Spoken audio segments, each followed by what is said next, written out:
otros tipos de variable que nos permiten manipular archivos, hay tipos de variable que nos permiten manejar cadenas de bits, lo que equivale a poder procesar archivos de imagen, archivos de sonido, etcétera. Hay variables que dentro de su estructura manejan otros tipos de variable. De hecho, nosotros aquí en el curso básico, un poco más adelante, cuando empezamos a ver arreglos o colecciones de datos, vamos a hablar de lo que son las estructuras. Y las estructuras no es otra cosa más que una forma de crear, entre comillas, nuestras propias variables.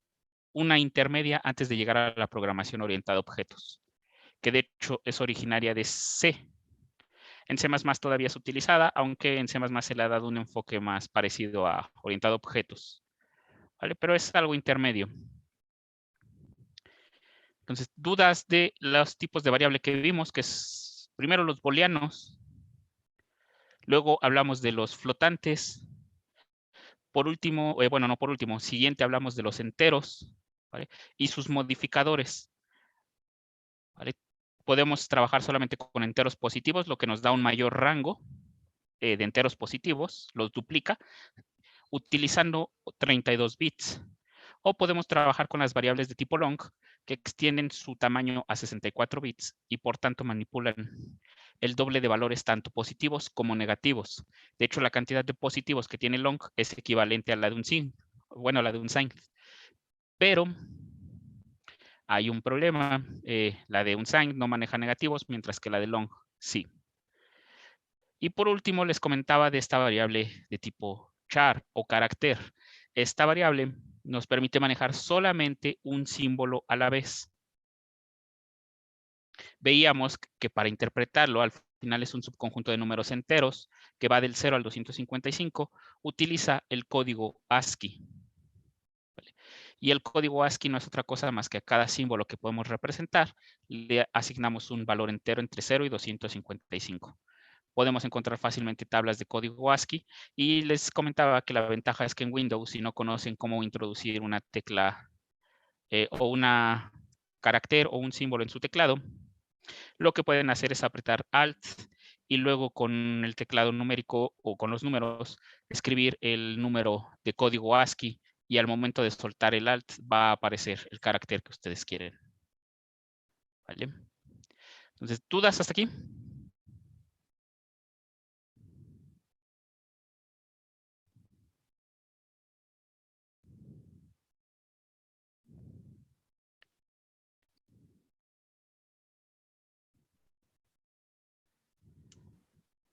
No, por el momento no, profe. Gracias. Ok. Vale, este sí está bien. Vamos a hablar de uno que no se considera como tipo primitivo. ¿A qué me refiero con que no se considera como tipo primitivo? Lo que pasa es que este tipo de variable, aunque lo vamos a estar ocupando mucho, realmente muchos la consideran como una variable generada a partir de la de tipo char. ¿Vale? Después vamos a ver lo que son arreglos. Pasando secuencias de control, vamos a ver lo que son arreglos. Y en ese momento podemos definir arreglos de caracteres. Resulta que este tipo de variable le vamos a conocer justamente de esa manera, como cadenas de caracteres. Perdonen la letra, me lastimé la mano y no puedo escribir bien. Caracteres. ¿Vale? Las cadenas de caracteres no son otra cosa más que una secuencia de símbolos. ¿Vale? Duda, ¿alguno tiene algún conocimiento básico o simple de criptografía?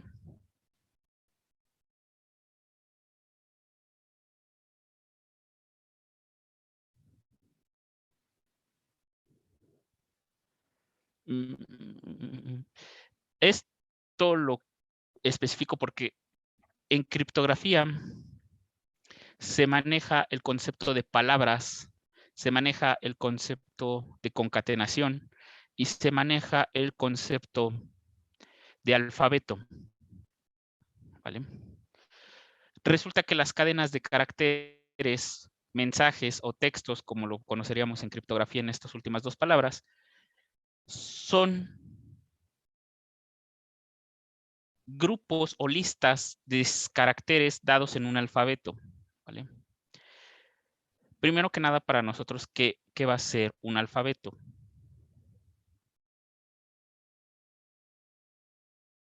Un alfabeto es una colección. O bueno, no lo voy a meter como colección, sino es un conjunto. Un conjunto de símbolos. No importa qué símbolos sean, ¿vale? Solamente es esto. Y de hecho, una de las condiciones que se le mete a esto es que sea finito. ¿Vale? Por ejemplo, para nosotros un alfabeto puede ser, esto es una sigma. Yo creo que voy a trabajar con la teja aquí, porque si no puedo escribir bien. ¿Vale? Esto podría ser para nosotros un alfabeto que solamente consta de 3 elementos. Pero cada uno es un símbolo que va a representar algo para nosotros, ¿vale? Pero en general esto es un alfabeto. Puedo definir sigma 2, 1, 2, 3, 4. Esto también es un alfabeto, ¿vale? ASCII, como tal, también lo podemos ver como un alfabeto. El null es el vacío. Luego tiene un símbolo para A, tiene un símbolo para A minúscula, un símbolo para B, un símbolo para B minúscula, etc. Y de hecho aquí yo los puse desordenados, pero en ASCII sí tienen un orden. Esto para nosotros va a ser un alfabeto, tal cual como lo conocemos nosotros en la vida cotidiana. Tenemos ejemplo, el alfabeto griego, el alfabeto latino, el alfabeto cirílico. Tenemos diferentes tipos de alfabeto y a partir de ellos nosotros formamos lo que se conoce como palabras. ¿Qué es una palabra?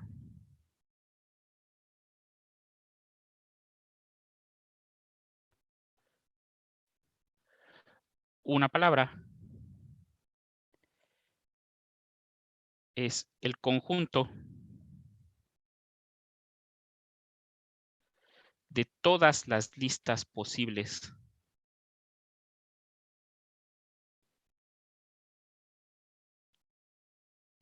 Listas y aquí también listas finitas. Finitas.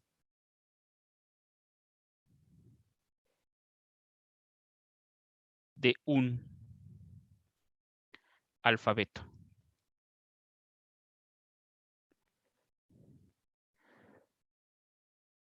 Vale, ¿esto con qué lo podemos relacionar? Por lo regular este lo denotamos como P de sigma. P de sigma, si sigma es un alfabeto, este sería un alfabeto. P de sigma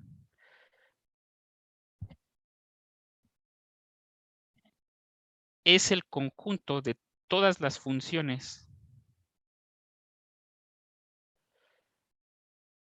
que van, en este caso no lo puedo poner ni siquiera del potencia de los naturales, ¿vale?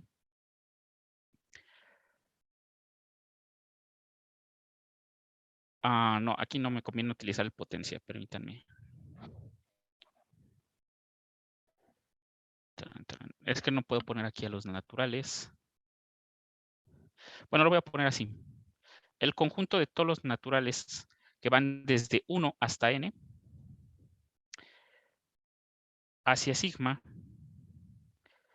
tales que n es otro número natural, ¿vale? Y en este caso, para todo m en nn, fm es igual a algún símbolo que pertenezca a sigma. ¿A qué les puede recordar esto? Es el concepto de sucesión, nada más que estoy poniendo sucesiones finitas.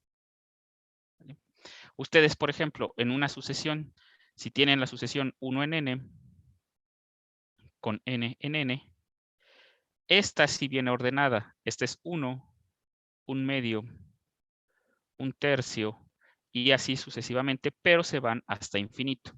¿Vale? En este caso no estoy considerando, no estoy permitiendo infinitas, una longitud infinita. En este caso estoy solamente pidiendo una cantidad finita de elementos. Podríamos decirlo así, son sucesiones finitas. ¿Vale? Entonces, el conjunto de palabras al final del día no es otra cosa más que sucesiones finitas. ¿Cómo podemos ver, por ejemplo, una palabra? Bueno, si yo tengo sigma, al que puse arriba, A, B, C, una palabra, al igual que como denotamos en las sucesiones, puede ser esta, A, B, C, pero no tiene por qué acotarse en 3. Pero esta, por ejemplo, vamos a hacer la anotación de que esta se va a escribir como A, B, C. ¿Vale? Otra palabra que puedo formar dentro de este alfabeto es A, A, A, A, ¿vale? Nuevamente, no tienen por qué ser ni siquiera el mismo elemento, elementos diferentes en la lista, se permiten repeticiones, y aquí hay que considerar el orden, y esta la vamos a poder poner como A1, 2, 3, ¿cuántos puse? 6, 2, 4, 6. La única condición es que sean finitas, no importan repeticiones. Podemos definir otra palabra como B, A, C, C, A, B. B, A, C, C, A, B. ¿Vale? Sobre estas palabras, la ventaja, o bueno, lo que tenemos aquí, es que esto es lo que nosotros vamos a interpretar tal cual como nosotros conocemos como palabras. El código ASCII, por ejemplo, tiene como elemento al espacio que nosotros obtenemos como separación de dos palabras, ¿vale? Pero ¿qué es lo importante de esto y por qué hay que introducir estos conceptos? Bueno, porque el último tipo de variable que no se considera como tipo primitivo, pero que sí es muy utilizado y que de hecho en C todavía no tiene un tipo definido, pero para C++, para Java, para Python, para la mayoría de lenguajes, ya tiene una definición como tal y tiene sus propias operaciones definidas y justamente provienen de esto. ¿A qué me refiero con esto? Bueno, sea sigma un alfabeto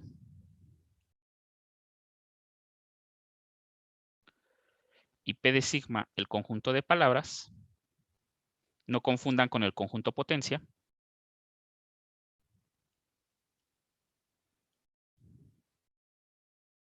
Conjunto de palabras. ¿Vale?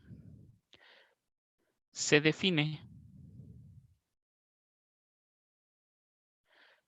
la concatenación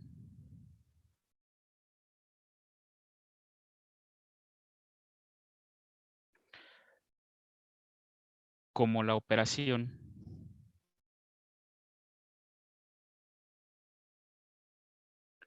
vamos a usar notación multiplicativa y esta va del conjunto de palabras de sigma cruz el conjunto de palabras de sigma hacia el conjunto de palabras de sigma, tal que para cualesquiera dos palabras ZW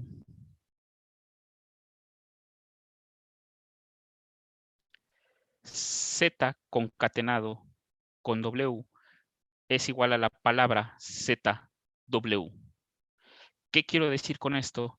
Bueno, supongamos que tenemos esta palabra. Tenemos este alfabeto. Igual.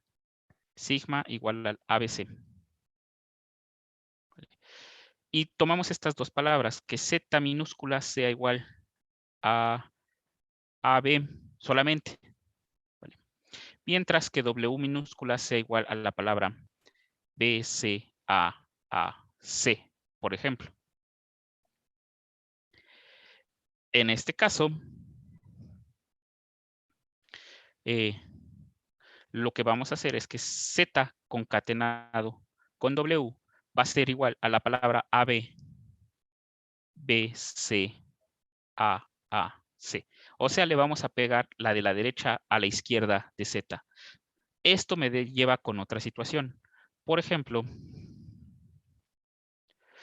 W concatenado con Z sería exactamente igual a B, C, A, C, A, D. ¿Vale? No es lo mismo Z concatenado con W que W concatenado con Z. No es igual. Aquí la conmutatividad no está permitida. Aquí creo que debía haber cometido un error en el sentido de que mejor hubiera utilizado notación aditiva, porque en los lenguajes de programación la concatenación es representada con el operador de suma. Pero bueno, eso ya lo vamos a ver más adelante. ¿Vale? Una propiedad que sí existe con la concatenación es que el vacío,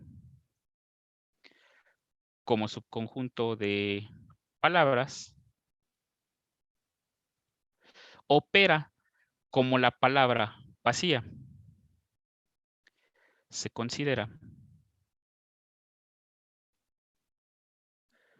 como la palabra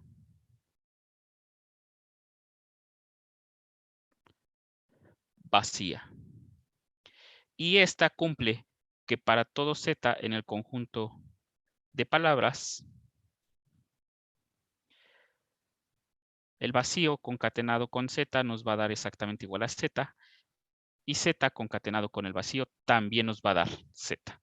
O sea que sí tenemos una identidad. Entonces, tengan en cuenta esto, porque no es lo mismo concatenar con el vacío que concatenar con espacios en blanco. ¿Vale? Entonces, ¿dudas hasta aquí? Hay un compañero que escribió algo. Sí. ¿Qué dice? No es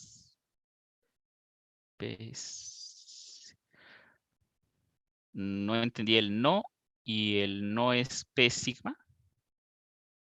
¿Dónde era P sigma? Aquí puse PW, sí, gracias. Aquí. P sigma. P sigma, P sigma, P sigma, ¿vale?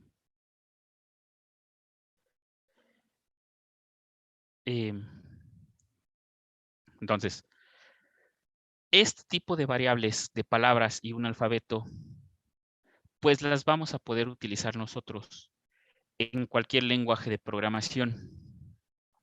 ¿Vale? Y vienen las variables ahí,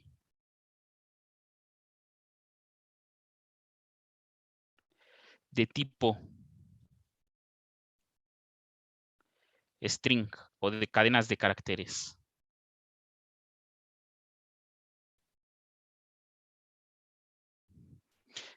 Como les dije, no todos lo aceptan como un tipo primitivo, porque se puede generar a partir de un arreglo de caracteres de tipo char, pero ya la mayoría de lenguajes lo toman como un tipo de variable por default. ¿Vale? Y estas son justamente las que nosotros vamos a utilizar con comillas dobles. ¿Vale? ¿Qué alfabeto manipulan las variables de tipo string?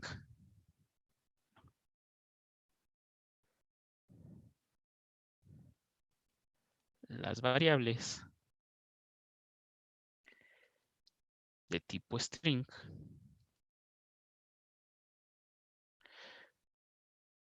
consideran por default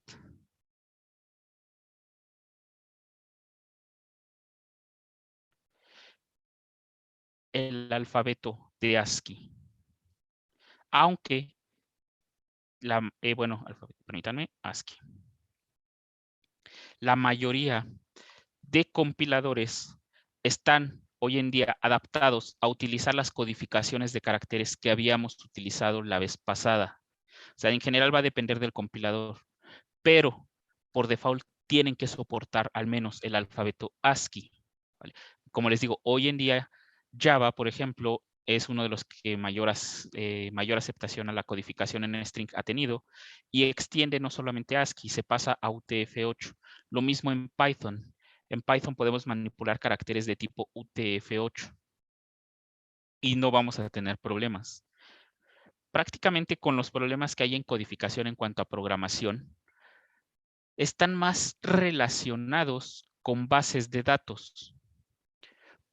Porque por lo regular, los compiladores se adaptan a la codificación que nosotros tengamos por default en nuestro sistema operativo.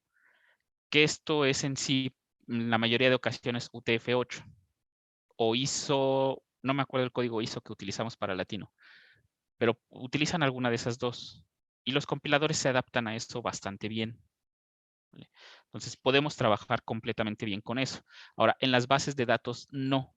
En las bases de datos, uno tiene que poner por default una codificación en cada base de datos o en cada tabla, de hecho, que uno crea. ¿Vale? Puede ser que una tabla acepte caracteres cirílicos por la codificación y otra no, otra se restrinja solamente a trabajar con caracteres sencillos.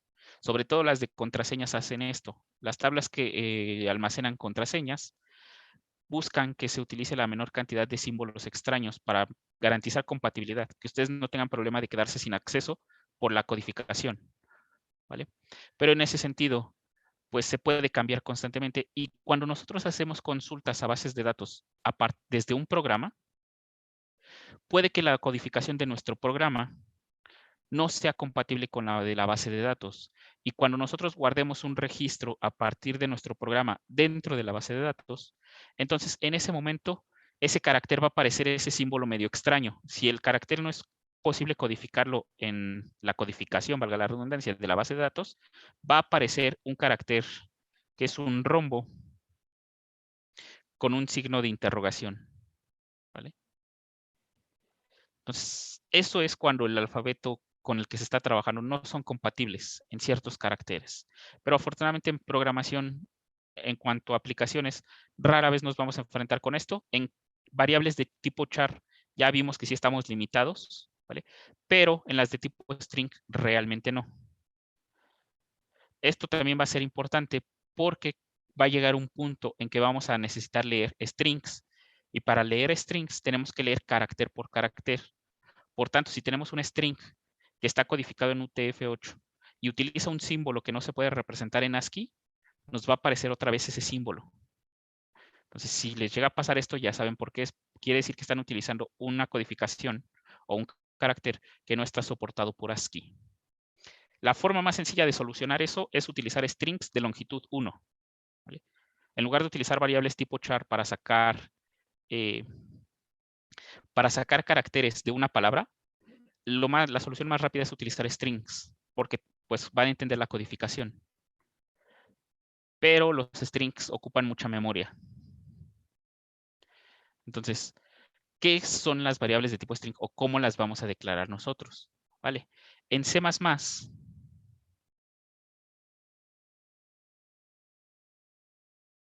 los strings se indican por medio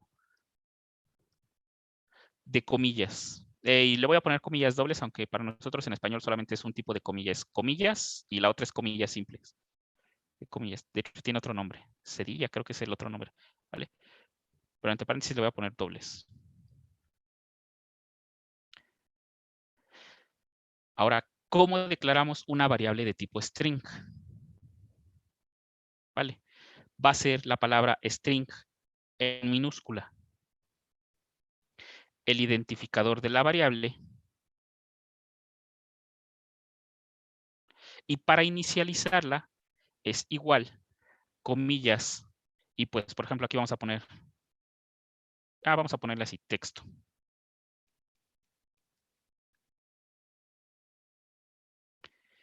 Y en este caso podemos hacer punto y coma.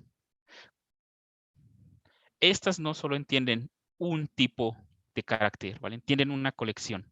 Ahora, tengan muy en cuenta que aquí es S minúscula. ¿Vale? ¿Por qué? Bueno, lo que pasa es que en Java, si ustedes en algún momento llegan a utilizar Java, se van a dar cuenta que los strings van con S mayúscula. En Python, lo único que tenemos que hacer, como siempre, gracias a que Python se encarga de la identificación de la variable, solo tenemos que poner el identificador de la variable y luego, con comillas dobles, el texto.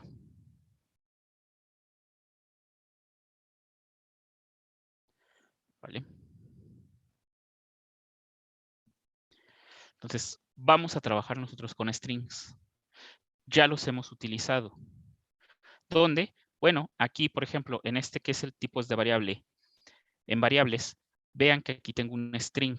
No lo declaré como una variable ni nada, pero aquí se está utilizando como una constante de tipo string, porque no la almacené en memoria directamente. Esta no se almacena en memoria, esta se utiliza solamente cuando se manda a llamar. O sea, cuando ejecuto cout, en este momento es cuando aparece en juego esta constante. ¿Vale? A diferencia de acá, esto es una constante, pero esta constante se almacena en esta dirección de memoria, que se llama carácter. Esta no se almacena en ninguna dirección de memoria, solamente se utiliza. Y una vez utilizada, ya no hay registro ni rastro de ella. ¿Vale? Aquí no hemos tenido más strings, no. Vale. Hay que tener en cuenta un detalle. La variable de tipo string en C++ está contenida aquí en std. Si yo no utilizo el using namespace, tengo que hacer algo similar a lo que pasaba con cout, poner std string, ¿vale? Gracias a que estamos utilizando el using namespace std, vamos a poder declarar la variable string directamente de esta manera.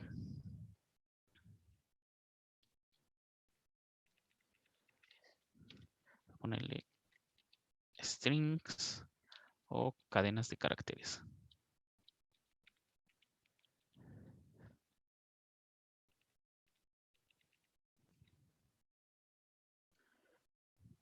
Vamos a poder declararlos como string. Solamente la palabra string, ¿vale? Cadena, caracteres. Aquí ya declaré una variable. No la voy a inicializar de momento. Para este punto, lo que le estamos diciendo al compilador, bueno, nada más es demostrar su existencia de esta cadena de caracteres y se queda como la palabra vacía. En C++, en los lenguajes de programación. Ah, no, aquí este es comentario. En todo lenguaje de programación, el vacío es representado por null o una variable nula que no tiene nada de relleno. ¿Vale?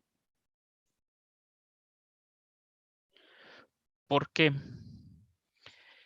Bueno, nada más era porque había una forma de identificarlo y tienen que tener muy en cuenta algo. Una cosa es el vacío o null y otra cosa son los espacios. Por ejemplo, cadena de caracteres, si yo la inicializo así, ¿vale? Eso también es equivalente al vacío. Estoy dejando una cadena vacía, pero no es lo mismo que esto, ¿vale? Si dejo un espacio en blanco ahí, eso ya no es nulo o vacío. Eso ya tiene un carácter muy bien representado, que es el espacio, ¿vale? El espacio es un carácter que tenemos que tener en cuenta. Ahora, la ventaja, hay un espacio, es que, por ejemplo, en las cadenas de caracteres podemos aprovecharnos y poner símbolos que nos permitan realizar algunas tareas para crear párrafos, por ejemplo. Segunda línea. Y aquí va a venir la diferencia completamente que, si ustedes recuerdan que les dije entre endline y este carácter diagonal invertida n. ¿Vale? Ahora, En la terminal, nosotros podemos imprimir cualquier tipo de variable. Cout. Le mando a cout ahora la cadena de caracteres y le digo que deje al final una salida, bueno, un salto de línea. ¿Vale? Si queremos mandar mensajes por medio de variables, necesitamos hacer una variable de tipo string. De hecho, esto es lo más común. Por lo regular, cuando hacen salida de programa, en una variable de tipo string, dentro de una variable, le dan formato a todo el mensaje que ustedes quieran hacer. Por ejemplo, si están utilizando un entorno de ventanas, personalizan el tamaño de la fuente, personalizan el color de la fuente, el fondo, subrayado, letras en obscuras, etcétera. Utilizan mucho de ese tipo de formatos cuando trabajamos con entornos ¿cómo se llama? Con entornos con ventanas. Se puede hacer eso. Lo que se acostumbra a hacer es que al mensaje se le da formato aquí. De hecho, el análisis de datos que se llega a hacer en Python, cuando sacamos información de una base de datos de Python, se saca por medio de strings y luego con librerías de strings, ¿vale?, que nos permiten manipular strings, se les hace una limpieza. ¿A qué me refiero con una limpieza? Por ejemplo, eliminar caracteres repetidos, eliminar espacios de más, cambiar de mayúscula, todo lo que sea mayúscula, cambiarlo a minúscula, todo lo que sea minúscula, cambiarlo a mayúscula, según sea el caso, separar números, extraer números, eliminar caracteres que no deberían de aparecer. Todo eso se hace por medio de este tipo de variables. Solamente se utiliza una librería que se encargue de hacer ese tipo de limpieza de manera sencilla y a partir de eso, ya cada vez que la vayamos a ocupar o imprimir el mensaje, pues solamente mandamos a llamar a la variable, pero este ya tiene formato. El formato rara vez se le da aquí cuando se ocupa. ¿Vale? En este caso, cuando ocupamos en cout, no le vamos a dar el formato aquí. ¿Vale? Entonces, déjenme guardar esto. Abro la terminal. Voy con CD, documentos, programación 1. Y aquí es G++, variables.cpp-o, variables, punto diagonal, variables, ¿vale? Vale, aquí. Tenía un carácter que no me detectaba. ¿Por qué? ¿Dónde está? El carácter es... sí, ya me acordé que el 255 no lo logra representar la terminal. Vale, el mensaje que nosotros estamos imprimiendo es este. Vean que aquí me dejó un espacio en blanco que corresponde con este espacio que está aquí. Ahora, este símbolo que está aquí representa un interlineado. Por eso les digo que es diferente a esto. Este termina una terminación de línea y este dependerá de dónde estemos utilizando el endline. ¿Vale? En nuestro caso, en la terminal da un salto de línea, pero podría ser que el endline dé otra cosa. Por ejemplo, cierre un programa. ¿Vale? Eso se debe a que es equivalente a apretar la tecla Enter. Eso se los comentaba. Mientras que este es el símbolo que representa el interlineado. Aquí, si se dan cuenta, jamás me puso la diagonal invertida N. Con este podemos agregar bastantes caracteres especiales. Por ejemplo, las tabulaciones, los interlineados, las diagonales invertidas, porque cuando el compilador detecta una diagonal invertida, sabe que lo siguiente va a ser un carácter especial o algo que le diga que es un carácter especial.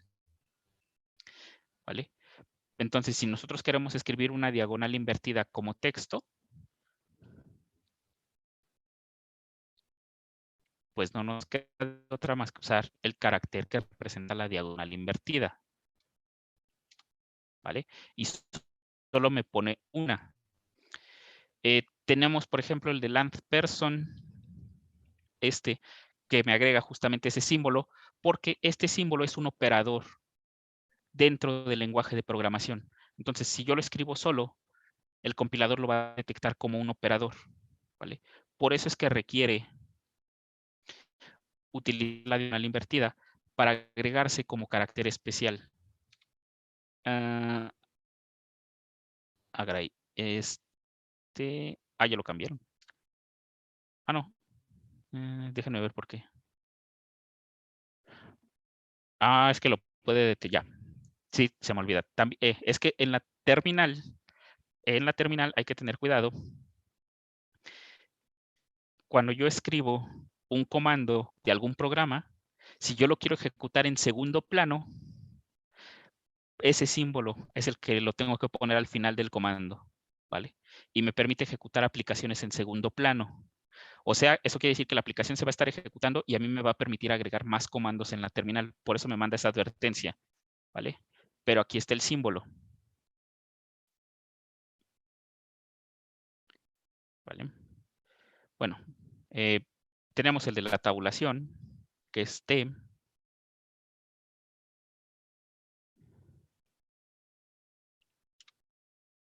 Vean, deja varios interlineados que son de tabulación. Por lo de general son tres espacios. Y bueno, de momento son los que recuerdo. El arroba me parece que también necesita un carácter especial, aunque este no recuerdo, nunca he tenido que usar en terminal un arroba. Sí, efectivamente, este no lo va. Ah, sí, ahí está. Sí, sí es con este, ¿vale? Pero igual son secuencias que también son símbolos que en la terminal me pueden causar problema, ¿vale? Entonces, así podemos incluir varios caracteres. Déjenme quitarlos de aquí. Ahorita quito también el Alt N. Y aquí los voy a poner como comentarios, ¿vale? Es este. Es diagonal invertida.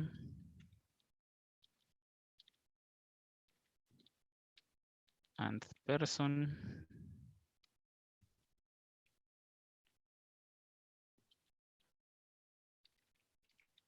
Tabulación. Y arroba. Hay más, de hecho, pero no recuerdo exactamente todos. El que más se ocupa es este. ¿Vale? Entonces, estas son las cadenas de caracteres. ¿Dudas hasta aquí?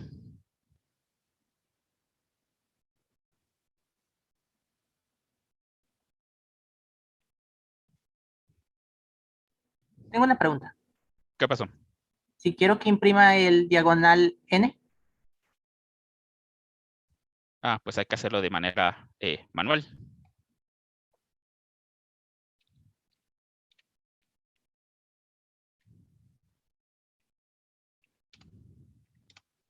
¿Vale? Aquí está. Puse el símbolo que genera la diagonal invertida y luego puse la letra N. ¿Vale? O sea, de este, el que causa problemas es este, es la diagonal invertida.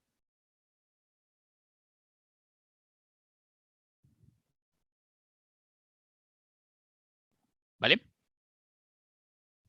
gracias. De nada. Recuerden, la N sí está en ASCII, por eso solamente basta con que ponga la N. Este también, pero como este nos es útil también en programación, también se puede identificar con un operador. Por eso necesita el símbolo especial. Y aquí vi algo. Ok. ¿Más dudas? Sí, profe. Digamos, ¿tiene algún tamaño la variable? ¿Tiene algún límite de caracteres que podemos introducir? En general, no. Se puede extender tanto con las variables, pero por lo regular los compiladores vienen restringidos a 255 caracteres por lo regular. Esa restricción se puede eliminar por medio de variables que manipulen un string. Y lo que pasa es que los strings como tal, más que guardarse como arreglos fijos, se guardan como apuntadores. Y los apuntadores sirven para hacer algo que se conoce como trabajo con memoria dinámica. ¿Vale? La memoria dinámica nos permite que si nosotros requerimos más de esos 255 caracteres, la memoria que ocupen esos, o sea, multipliquen 8 por 255 y eso le va a dar la cantidad de, les va a dar la cantidad de bits, perdón, 256 por 8 y eso les va a dar la cantidad de bits que puede almacenar por default un string. Pero si la quieren extender, no va a haber problema. El problema va a estar en el límite de su memoria RAM, porque todo esto se va a guardar a memoria RAM, ¿vale? pero gracias a que se guarda con apuntadores, la memoria puede extenderse. El uso de memoria se puede extender. Realmente la limitación nada más es para que jamás rebasemos el uso cotidiano de la memoria RAM. ¿Vale? Los strings nos pueden causar mucho desbordamiento de memoria RAM. Por ejemplo, si yo tengo un archivo de texto simple, ¿vale? Así como lo que estamos haciendo en nuestro código de programación, pero lo puedo mandar a llamar en otro programa para que lo abra y lo lea. Y todo su contenido lo puedo guardar en una variable de tipo string. Y eso va a rebasar los 255 caracteres. De hecho, aquí ya hay más de 255 caracteres. Pero igual lo puedo guardar en una variable de tipo string. Porque string al final del día es de memoria dinámica. Realmente el límite para nosotros va a ser lo que nos permite el sistema operativo de manipular de RAM. Y ahí es donde viene el problema. Todo esto se va a subir a la memoria RAM en cuanto lo guarde en una variable de tipo string. Y eso me causaría muchas complicaciones. Mi programa sería muy pesado. ¿Qué es lo que se acostumbra a hacer en esas situaciones? ¿Vale? En esas situaciones lo que hacemos es que el archivo se lee pedazo a pedazo, procesamos cada uno de los pedazos y el resultado es lo que almacenamos en la memoria RAM, que es mucho más ligero que estar almacenando todo el texto. Y cada vez que queramos manipular el texto, en lugar de mandarlo a traer de la memoria RAM, lo mandamos a traer directamente del archivo. Esto causa un poco de lentitud en cuanto al procesador. Gastamos más procesador que memoria. Es un gran pago porque tenemos que estar abriendo el archivo, leyéndolo y sacando datos. ¿Vale? Pero nos ahorra mucha memoria RAM, demasiada. ¿Vale? Pero string sí permite extensiones de texto mucho mayores. Tiene un límite por default, pero ese límite no quiere decir que solamente podamos guardar strings de ese tamaño. Podemos guardar strings hasta que la memoria RAM no lo permita. ¿Vale? Nada más el tamaño por default es para tratar de evitar saturación de la memoria RAM. Entonces les digo, multipliquen 8 por 256 y esa es la cantidad de bits que permite almacenar un string.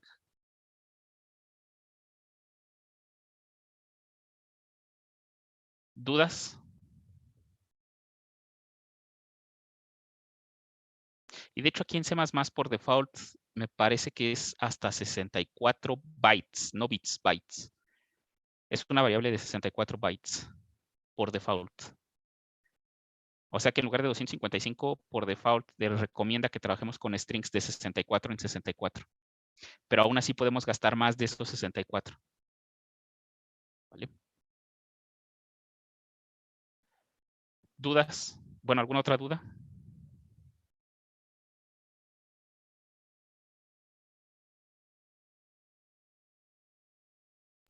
No.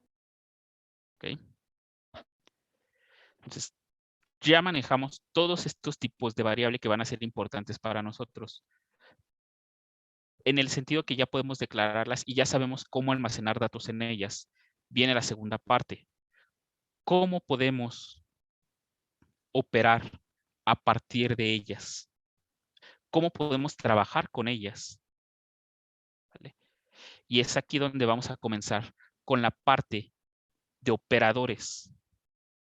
¿Vale?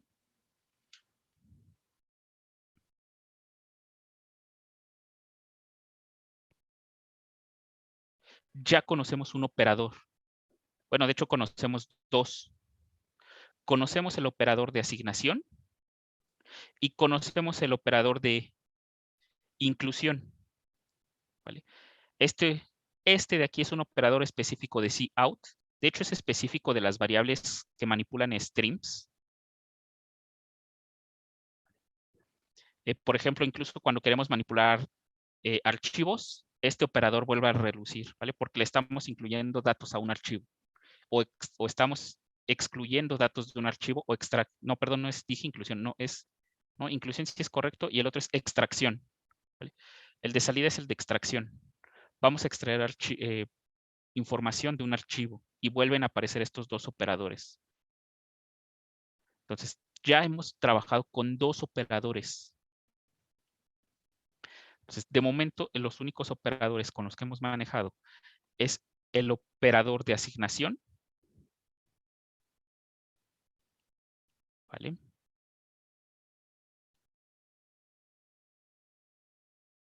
No, miento, no es inclusión, es no, es que introducción no suena bien.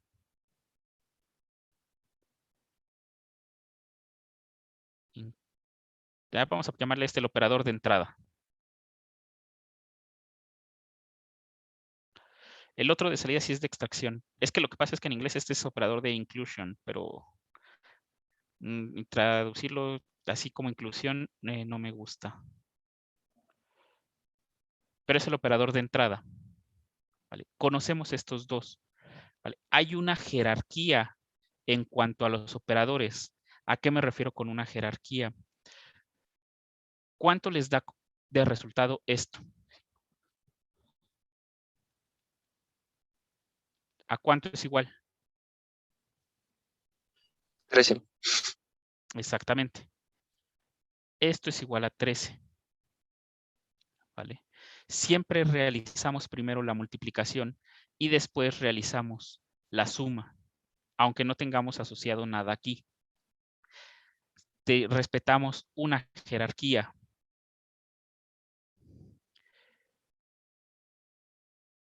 Por ejemplo, ¿cuánto les quedaría? 8 entre 2 entre 2.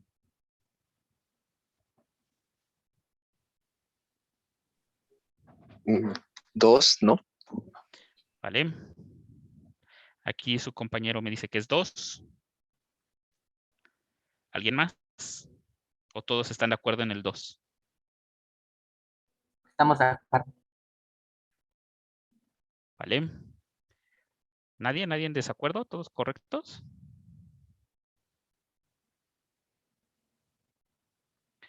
¿Por qué escogieron el 2? ¿Por qué no puede ser 8?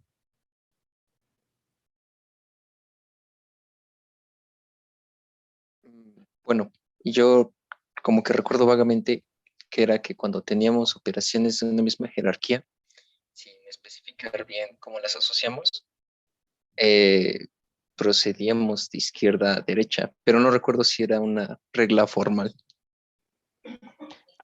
¿Alguien más tiene otra justificación? La misma, pero sí era una regla. El compañero dice una regla. Vale. Si alguien tiene una calculadora viejísima, ¿cuál creen que les dé? ¿El 2 o el 8? El 8. Exactamente, entonces no era una regla. Resulta que esto también va a depender de los lenguajes de programación que estemos utilizando. ¿Por qué? Dentro de la jerarquía de operaciones existe si los operadores son asociativos a la izquierda o asociativos hacia la derecha. Como bien dijo su compañero, es correcto, ¿vale? Asociativo a la izquierda quiere decir que primero va a leer el operador de izquierda a derecha, ¿vale? Y va a asociar de esta manera. Asociativo a la derecha quiere decir que va a leer de derecha a izquierda y va a asociar de esta manera. Ahora, eso depende mucho del lenguaje de programación que estemos utilizando. Como ustedes saben, la calculadora viejas les marcaba 8. Las Casio de hoy en día creo que ya asocian hacia la izquierda, me parece. Ya tiene mucho que no uso una calculadora, entonces no estaría seguro. Pero al menos las calculadoras de las computadoras y todo esto asocian de izquierda a derecha. Lo que quiere decir que el resultado va a dar 2.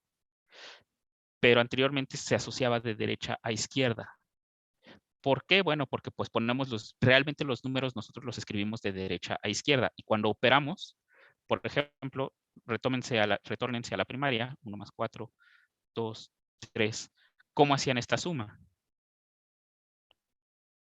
¿De derecha a izquierda o de izquierda a derecha? De derecha a izquierda. Exactamente, era una costumbre. Lo más humano para nosotros era resolverla de derecha a izquierda, ¿vale? Es más, si se van a países de habla, no sé si decir árabe, ¿sí? La lectura es de derecha a izquierda, entonces están más acostumbrados a asociar de derecha a izquierda. Evidentemente, como la escuela americana, europea ganó, pues asociamos de izquierda a derecha, ¿vale? Y estamos más acostumbrados a eso.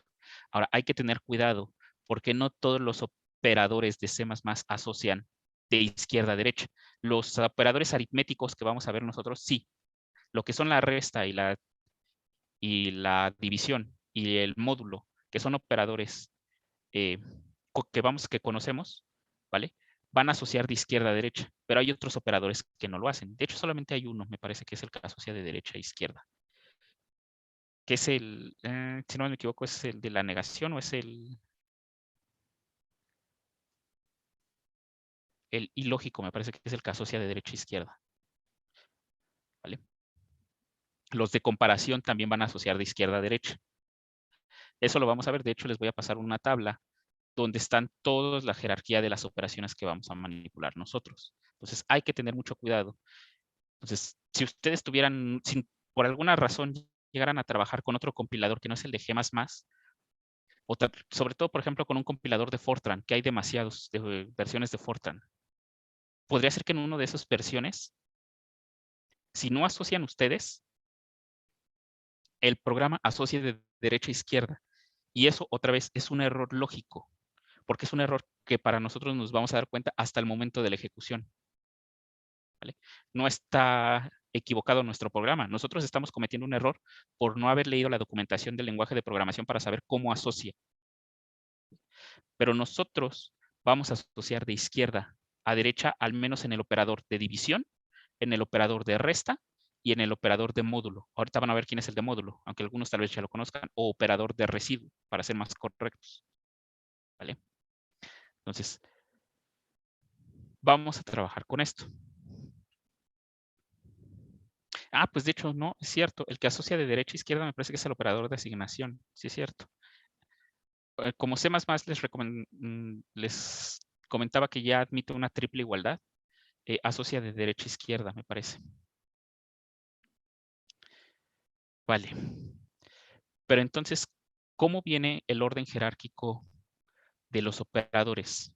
Bueno, primero vamos a encontrar, de los básicos que vamos a nosotros a utilizar, vienen los operadores de agrupación.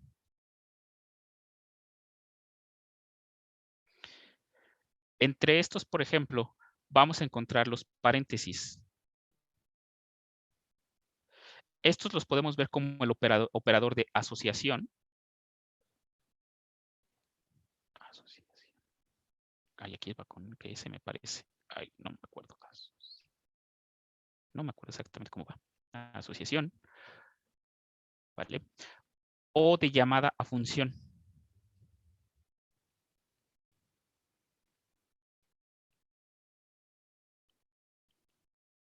A función. ¿Vale? Estos justamente son los que nos van a permitir, nos permiten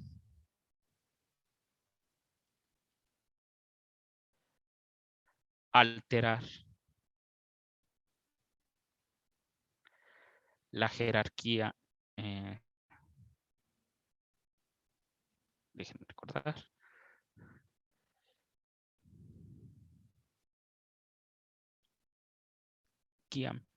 De los operadores.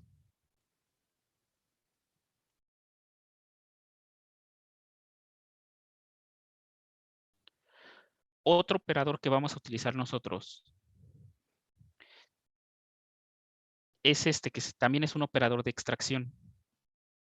Pero este solamente está enfocado a arreglos. Los vamos a ver todos a detalle, no se preocupen.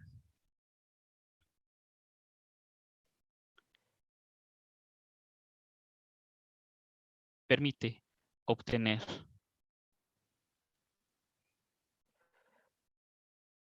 datos de un arreglo.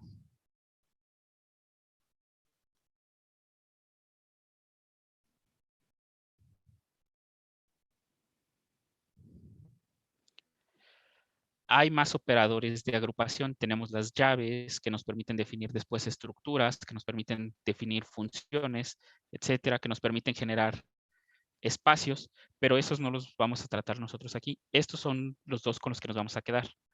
Y los estoy poniendo de esta manera porque este es el orden jerárquico en que vienen. ¿Vale? Primero se tratan a los operadores de agrupación. Esto quiere decir que si nosotros vemos un paréntesis, tal cual como lo hacemos nosotros en la vida real, si vemos un paréntesis en una operación, Entonces, en automático se va a leer primero lo de los paréntesis, se va a resolver lo que está dentro de los paréntesis. ¿Vale? Si tenemos una llamada a una función, si llamamos a una función y le estamos pasando un argumento, primero se va a resolver la función, se va a obtener el resultado de la función y luego se va a realizar la operación. ¿Vale? Entonces, estos son de los primeros que se leen. El de extracción es exactamente lo mismo. Primero se va a extraer la información del arreglo y luego se va a realizar la operación. Eso tiene bastante sentido de por qué su jerarquía es un operador de alta jerarquía, porque primero tenemos que sacar la información si queremos operar con ella. Supongan que tienen una colección, un arreglo que contiene 3 números, el 1, el 2 y el 3, ¿vale? Y quieren operar con el 3, quieren hacer la multiplicación de 2 por 3 y el 3 lo quieren obtener del arreglo. Entonces no tendría sentido que primero hiciera la multiplicación de 2 por el objeto que está en el arreglo 3, si es que todavía no sé qué rayos es el objeto que está en la posición 3 del arreglo. Entonces, por eso es que estos son los operadores de mayor precedencia. ¿Vale? A esto que le puse jerarquía se le conoce como precedencia de operadores. ¿Vale? Déjenme anotarlo aquí. Era la palabra que estaba buscando. Nota. A la jerarquía de operaciones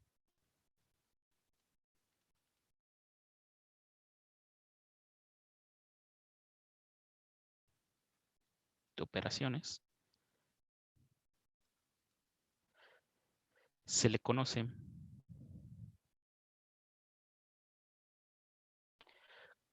como precedencia de operadores.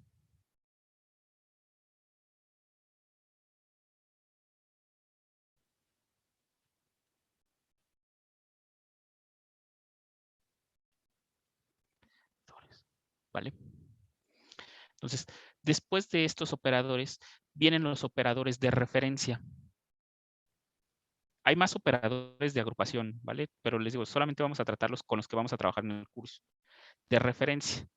Estos operadores son los que nos permiten conocer como apuntador a una variable. Los vamos a ver posteriormente.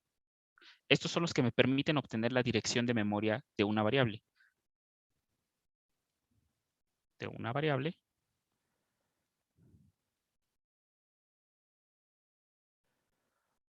O extracción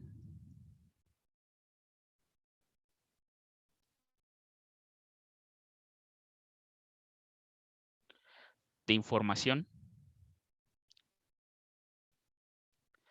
en una dirección de memoria, o sea, en un apuntador.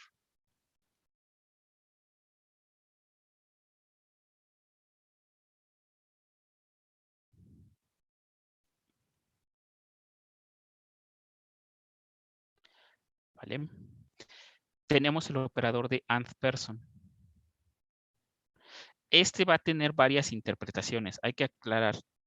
Después vamos a ver que está relacionado con la operación de AND lógico, que está asociado con la operación de AND de comparación, o sea, de I de comparación, y también está asociado con lo que vamos a ver ahorita, que es el operador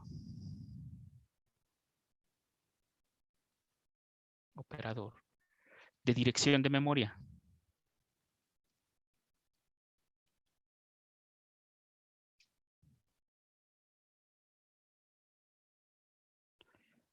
Este operador al final lo que nos va a permitir hacer es que si yo ya declaré una variable, ustedes han visto en nuestro código que cuando la mando a llamar, ¿vale? Por ejemplo, aquí en carácter, cuando mando a llamar a carácter, lo que me devuelve es la letra A o el valor que estamos almacenando. Por ejemplo, si yo aquí mandara a llamar en entero doble, ¿vale? Lo que me va a dar como resultado es este valor 1 seguido de varios 2. Me va a devolver S. Pero si yo no quiero eso y yo quiero obtener la dirección de memoria, voy a requerir utilizar este operador. Otra cosa, en la actualidad C++ busca que se trate de evitar el uso de estos dos operadores lo más que se pueda. Estos solamente tienen que ser utilizados cuando no queda de otra. ¿Vale? La idea es que se manipule lo menos directo que se pueda la memoria RAM. Por eso se han tratado de omitir estos, pero sigue siendo una gran ventaja. Es más, para concursos de optimización, la mayoría trabaja directamente con la memoria gracias a estos dos operadores. No todos los lenguajes de programación tienen estos operadores. ¿Vale? De hecho, Java, por ejemplo, no tiene estos operadores.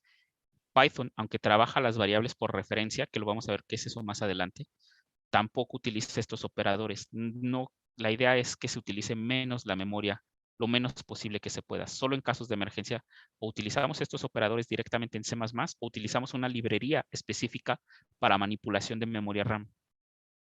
Pero bueno, como este es un curso básico, se tienen que hablar de estos operadores en C y C++. ¿Vale?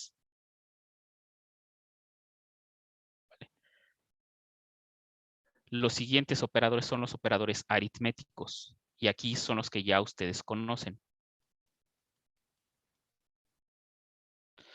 Los que tienen primera precedencia son el de multiplicación, ¿vale? Que es con un asterisco, y el de división. Tienen la misma precedencia, solamente que asocian de izquierda a derecha, ¿vale?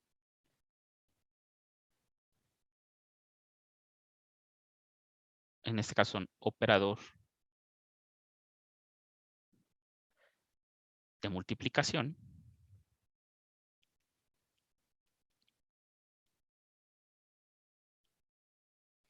y operador de división. Y le voy a poner así entre paréntesis, asocian de izquierda a derecha.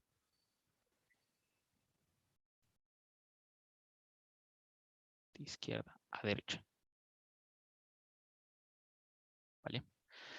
En cuanto a operaciones aritméticas, tienen la misma precedencia. Aquí hay un tercero. A este mismo nivel de estos dos hay un tercero, pero lo voy a poner aparte porque requiere que lo veamos, lo tratemos independiente. Que este es el operador de residuo.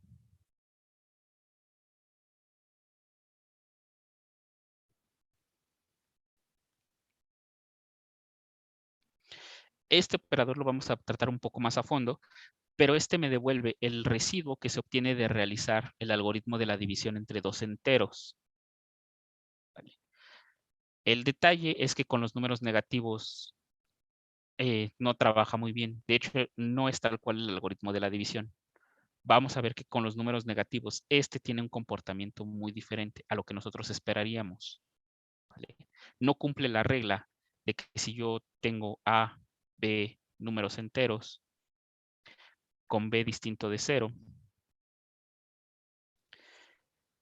entonces existen dos únicos enteros, tales que A es igual a B por Q más R, con 0 menor o igual que R y este menor estricto que el valor absoluto de B. Esta regla, este operador no la cumple. ¿Vale?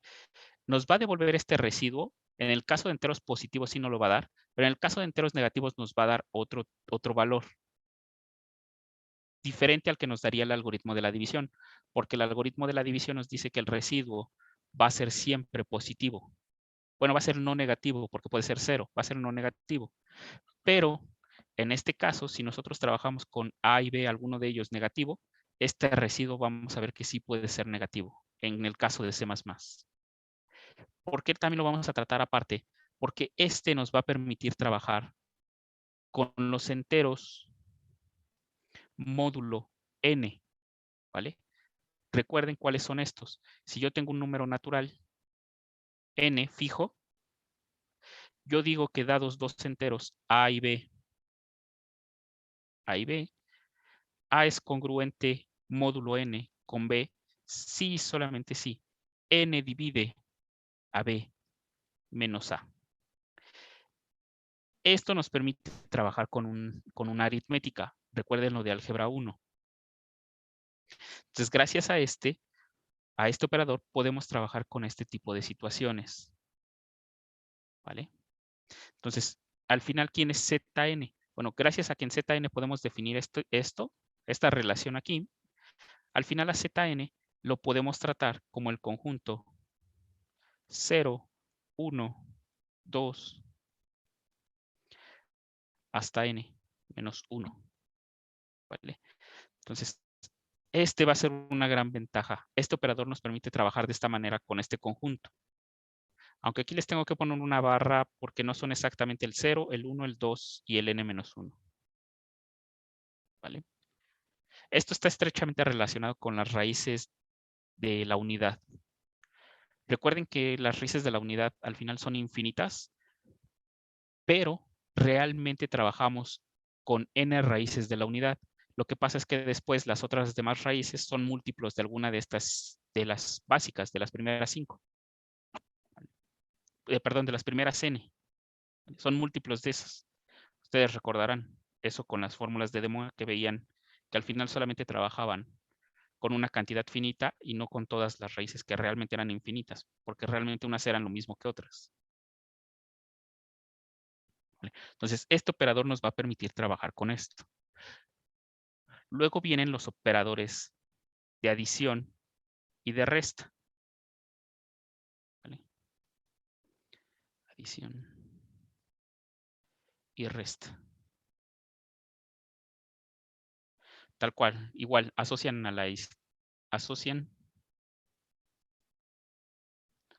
de izquierda a derecha. Con la suma y la multiplicación la asociatividad no causa problemas, pero con la resta sí. La resta y la división. Ah, y con este también, ¿vale? Este operador de residuo también asocia de izquierda a derecha, porque está estrechamente relacionado con la división. A derecha. ¿Vale? Después de estos operadores aritméticos, tenemos los operadores lógicos.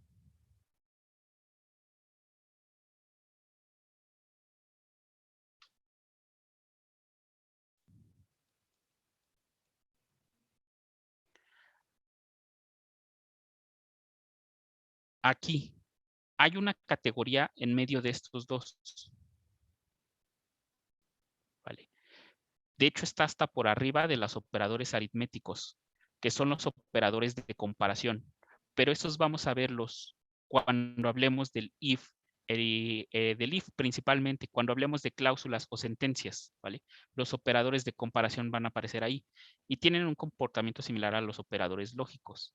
Los operadores lógicos para nosotros no son más que operaciones. Cuando vamos a operar con enteros a nivel de bits, cuando vamos a trabajar con los enteros en su representación binaria. Y en este caso vienen los operadores que nosotros conocemos. Vienen el AND, que es I, o AND lógico a nivel de bits.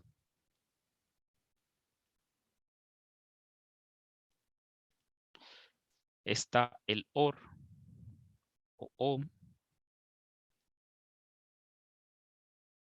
lógico. Igual, todos estos son a nivel de bits, ¿vale?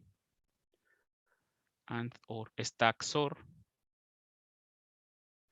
que este es O exclusivo.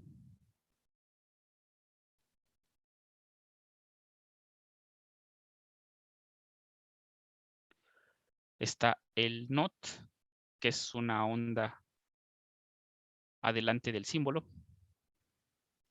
Y este también. Vamos a tener que tener mucho cuidado con cuando trabajemos con una negación. Déjenme poner así, negación. Porque recuerden que la negación se lee, perdón, que los números enteros se leen con complemento a 2, los enteros negativos. Y entonces cuando negamos un número entero, nos va a dar su complemento a 2. Entonces ahí vamos a tener que tener mucho cuidado con eso. Vale.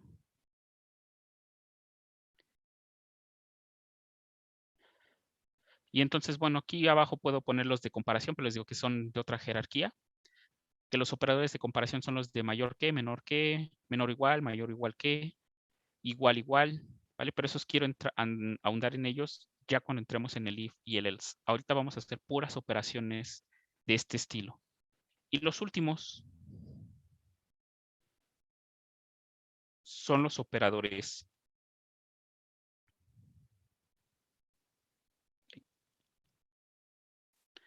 operadores de asignación.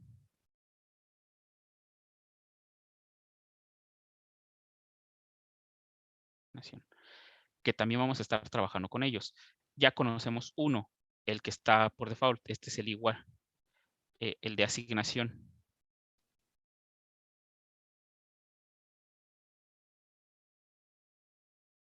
¿Vale? A lo que está a la izquierda le asigna el valor que está a la derecha. Vamos a ver el de adición y asignación. Ah, bueno, aquí me faltó. Primero es el de multiplicación y asignación.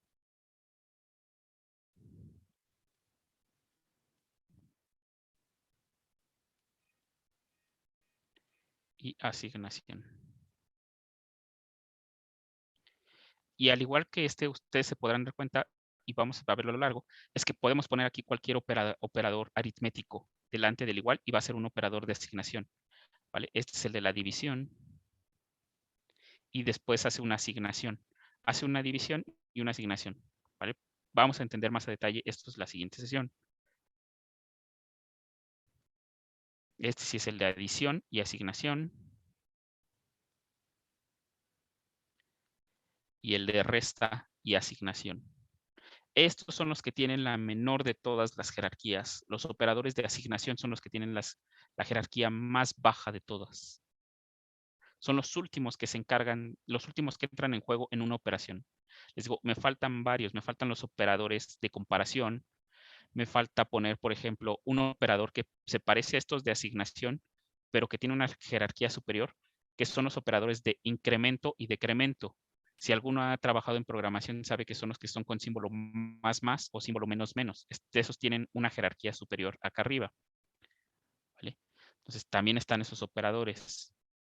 Pero esos los quiero ocupar ya cuando no sean necesarios. ¿Vale? ¿Dudas hasta aquí?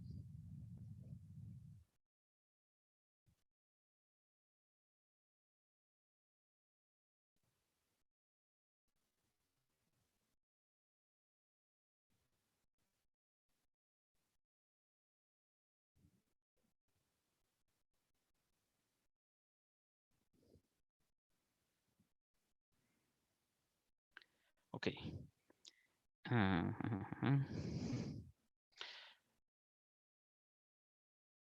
Lo que vamos a hacer ahora es aprovecharnos de estas operaciones. Profesor, alguien preguntaba que cuál era el símbolo del operador de dirección de memoria. Es un asterisco. No, el símbolo de dirección de memoria para obtener la dirección de memoria de una variable o para trabajar con un apuntador.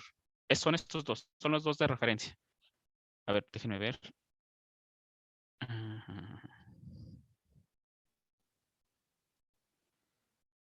El operador de dirección de memoria. Vale.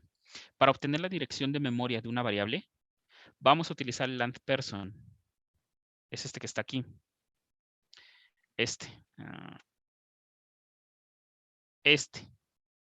Por eso también requiere de un carácter especial, porque representa algo dentro del lenguaje de programación. ¿Vale? Con esos podemos obtener la dirección de memoria de una variable.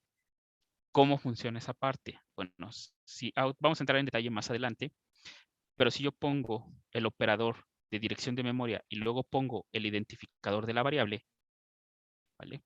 En line.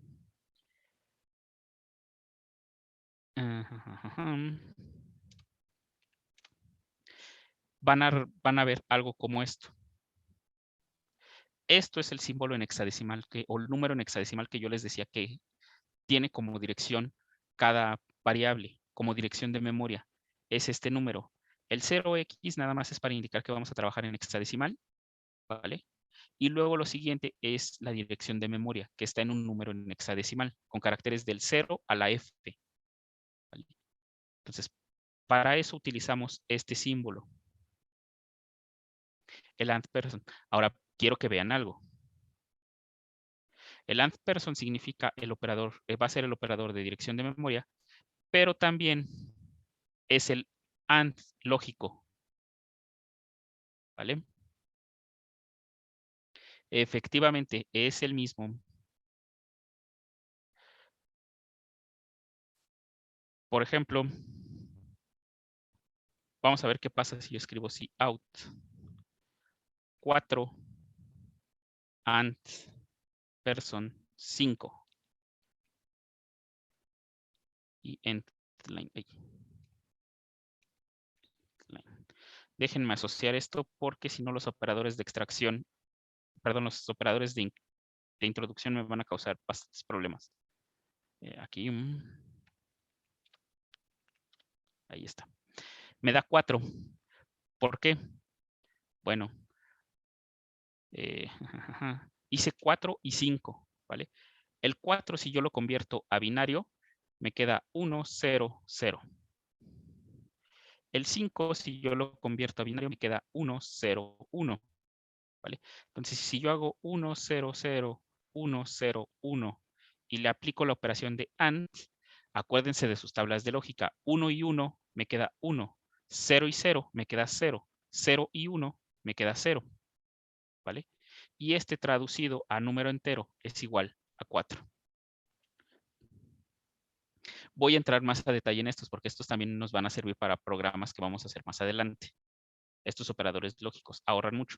De hecho, aquí todavía en operadores lógicos me faltan 2 operadores, que son el operador de corrimiento a la izquierda y el operador de corrimiento a la derecha, que lamentablemente utilizan estos símbolos. O sea que también hay que tener cuidado cómo los vamos a estar utilizando. Pero también voy a entrar en detalle con ellos cuando lleguemos, cuando estemos trabajando con operadores lógicos, que va a ser la siguiente sesión. La siguiente sesión vamos a hacer operaciones aritméticas, que eso es sencillo. Yo creo que ahí no va a haber problema. Después vamos a empezar a trabajar con operaciones binarias. Y ahora sí, ya tenemos material para comenzar a hacer uno que otro programa simple. ¿Vale? ¿Dudas hasta aquí?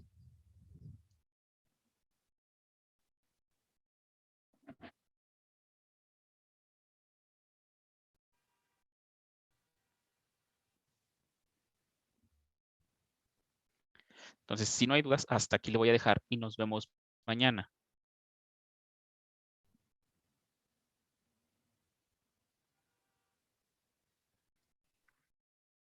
Gracias, hasta luego. Hasta luego. Hasta luego. Hasta luego.